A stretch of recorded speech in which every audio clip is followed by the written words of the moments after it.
Brian, what do you have to say? Come on. Sarah Palin has no order. Monica, do you want to get the camera? You want? Oh, can I be the cameraman? All right, go ahead. Well, no, I'm actually shift. doing it for me, so you're not. All right, listen. All right, this is what we're talking about here. All right. It's recording. It's recording, yeah. All right. Take it off. Pinocchio, Palin. Let's see now. People who would vote for a person with close to zero intelligence. Close to. I mean, she has something. I mean, she wants to use her body and her fading looks to, quite frankly, get people to watch her. She wants to use her family.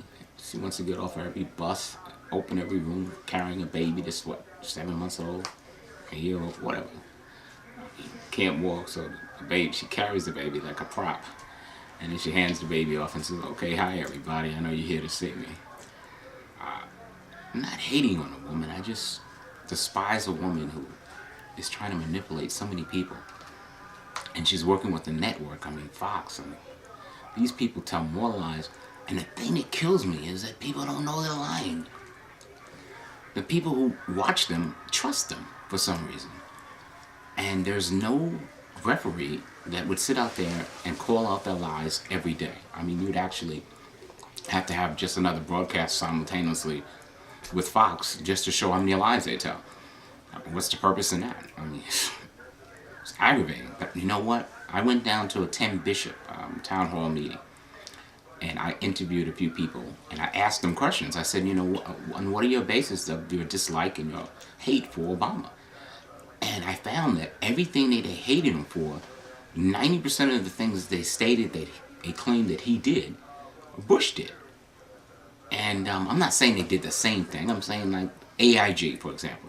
They said Obama gave AIG $180 billion. Well, it was Bush that gave him $150. Obama only gave him the $30 billion at the end. Things like that nature. All the money that went to the banks, that was all done 6 months prior to Obama getting in office.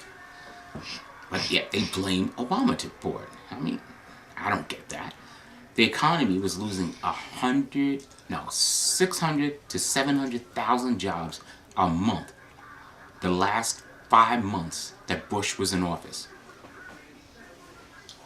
550 minimum to 700 a month. And who do they blame that on? They blamed it on Obama when he got in office.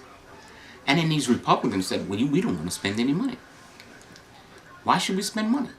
Well, the reason why you spend money is to get the economy moving. If the economy is halted, it's like throwing a wrench into the cycle of the chain. And you throw that wrench in there, you have to get that wrench out.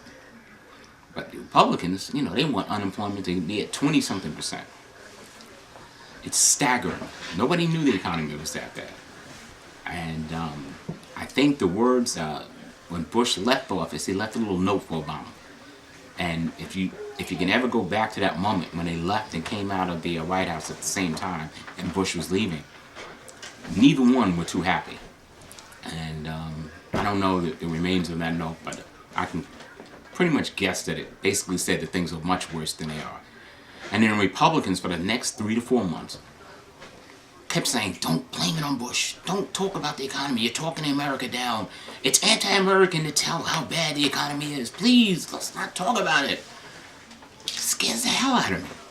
I mean, what the hell is wrong with these people? You want to deny what's going on? And part of me understands a little bit of that because you don't want to talk the economy down. But CNBC did it all day long when Obama came in office. It's all your fault. Everything's your fault. The stock market, the Dow went down to as low as, 6,000 and change? 6,000 and change, and it traded there for a few days. Then Obama got on TV and said, you know what, I think it's a good time to buy stocks. It went up about 500 points. A couple of months later, 8 months later, hit 10,000. We're talking about trillions of dollars. We're talking about an economy that was basically going off a cliff. And the Republicans have said, this is the way to do it. And the only way to save it is give rich people a tax break. What are they talking about? How ignorant is this party? A tax break? A tax break comes years from now. If if you get it next year, you don't go out and hire somebody because you know you're going to get a tax break. It doesn't work that way. It's just that ignorance that the Republicans have that really kills me. From an economical standpoint, a tax rate of 3 or 4% will have no bearing on the economy now. None whatsoever. So when you want to do something that's wise and get people jobs now, they fight you. The first thing on the stimulus bill Republicans wanted to throw out was education.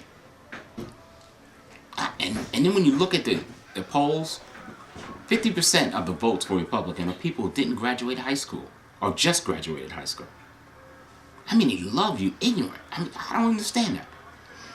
And Sarah Palin, this woman, she switched colleges 6, 7 times? I think it's because she really never finished studying and really took those tests. Somebody should really check that out. I mean, because in my opinion, if you had to switch colleges 6 or 7 times, I mean, I went to Brockport State University, but then I also went to Bucknell in the summertime. College is a great thing. I mean, you learn things. Why is she switching colleges? I don't understand. I mean, a rabbit switches lovers, but what is her problem? I don't know. I don't get all this Pinocchio Palin thing. She tells more lies than anybody in political office. Her and Bachmann, I mean, their hate level, the way they incite hate, are some parallel. But that's, I call her Pinocchio Palin because, I mean, I think that nose just grows every time she lies. And, it's an Emmett Till thing, too, with Sarah Palin. If you just check up Emmett Till, check out that type of parallel in her personality and the way she gets away with things. And I'm not feeling it. And quite frankly, it's not 50 years ago, 60 years ago. It's 2010 now, guys. Wake up. The woman's a liar. She makes money. She's a capitalist to a point where the only person she thinks about is herself. I'm not feeling her. And quite frankly, I really think you guys should reevaluate your heroes. She can never be a hero of mine. She's too much of a damn liar. Enough on Pinocchio Palin. Thank you. He can't be offended by somebody else's other... Honest engine on that. Honest engine. Does the fact that Michael Steele recently made a really racially